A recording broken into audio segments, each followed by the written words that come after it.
In the first place, we were the first women, in the military.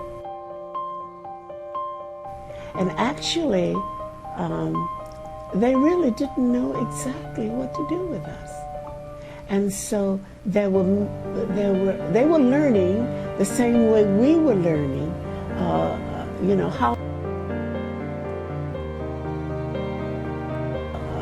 how to manage us and what to do with us.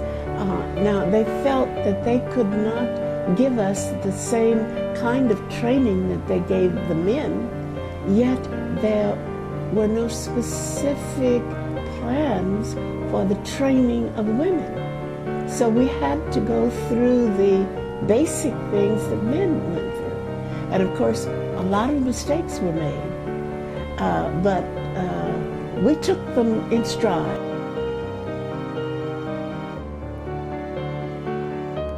I remember that we were still there on D-Day when Eisenhower made his great entrance into Europe.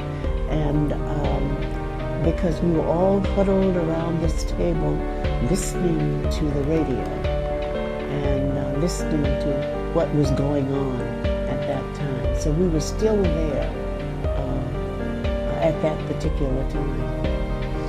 Now they found a job for us. They found a job for our unit, and that job was a postal service job. It seemed that in the European theater,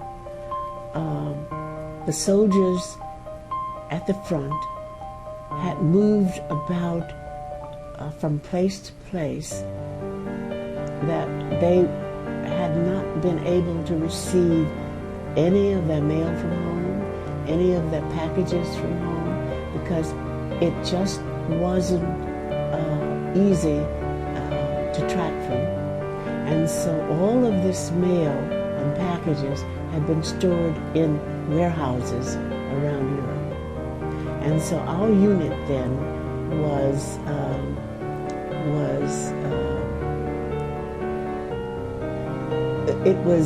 we were assigned to that particular job. And so we were trained then. I was on the list to go. And we were sent then to Fort Oglethorpe, Georgia, for special training for overseas use. And so we were sent there for military training. And that was really rough because we had to do the gas mask training. We had to climb the scaffolds, get over the scaffold.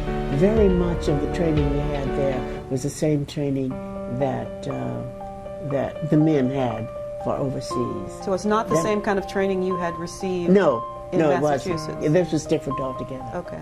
It was more thorough, rough, and it was exciting. And so we had that training there for several weeks.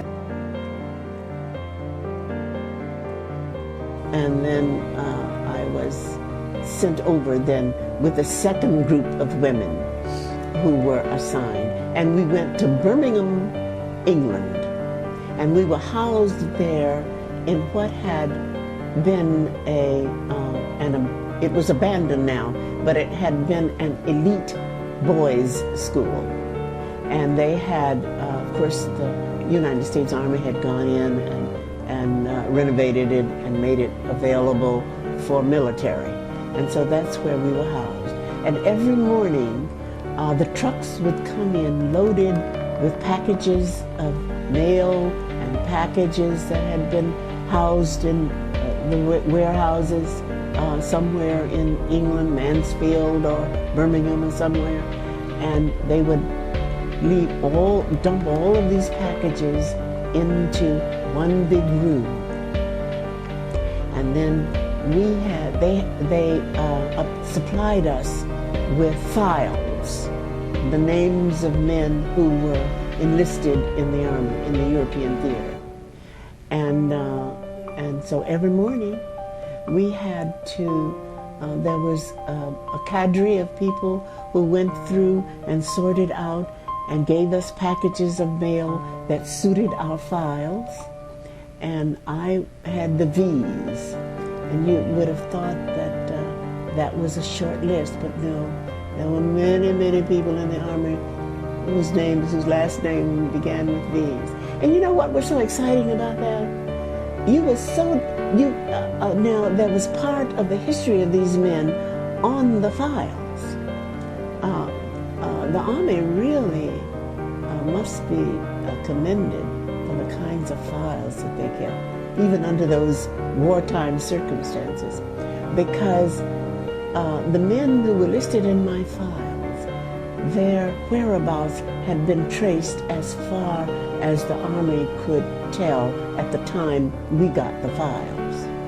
And what was so strange about all of this, well, you could see the last time that this man got mail, and you were so determined to find him. So, because you had this pile of mail here that he should have gotten over the years, and packages, and you were so, and you felt a connection with this man whom you only knew by the name on the card, but you knew that he had not gotten any news from his family or friends from the last date that was mentioned on your card, and you were determined to try to find him.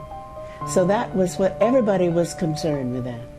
And so we worked there until we got that warehouse all cleared out. How long did that take? Let's see, that was in Birmingham. Yes.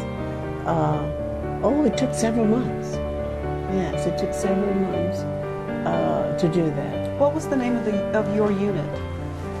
We were called the 688th Postal Unit. That was the name of our unit. And tell me about your commander. Well, of course, you heard about Charity Adams, didn't you? Yes.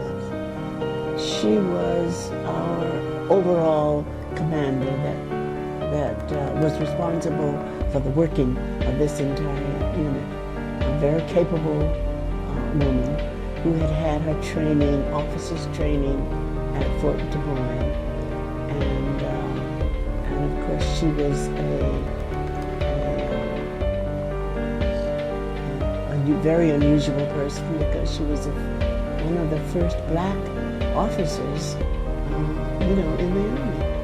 And she fulfilled her responsibility excellently. Now, and when we finished clearing out that monumental mountain of mail that had been piled up. Now, some of that mail had deteriorated to the extent that it wasn't even readable. Some of it was mildewed, some of it was still wet, some of it was, you couldn't handle it. The packages that people had sent their relatives in the Army, the packages of food, had to be just thrown away because it was no longer of any value to anybody. So we had to go through all of that and settle all of that out. But we worked very hard. And it took us several months to clear out that warehouse of all that mail. I guess we were there less than a year. We weren't there a whole year because we worked hard every day, and we took our job very seriously. And then we were moved to another point in Europe to clear out another warehouse, and that was in France. We went to Rouen, France, and we did the same thing there that we had done in Birmingham.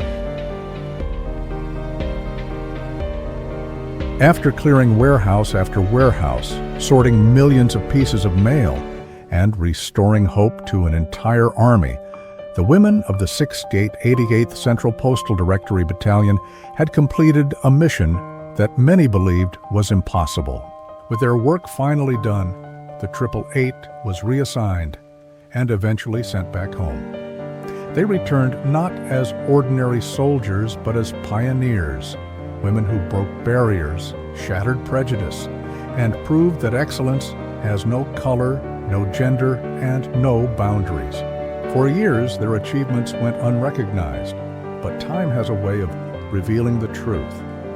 Decades later, members of the 6th State 88 finally received the honors they had always deserved: commendations, medals, and at last, their place in history.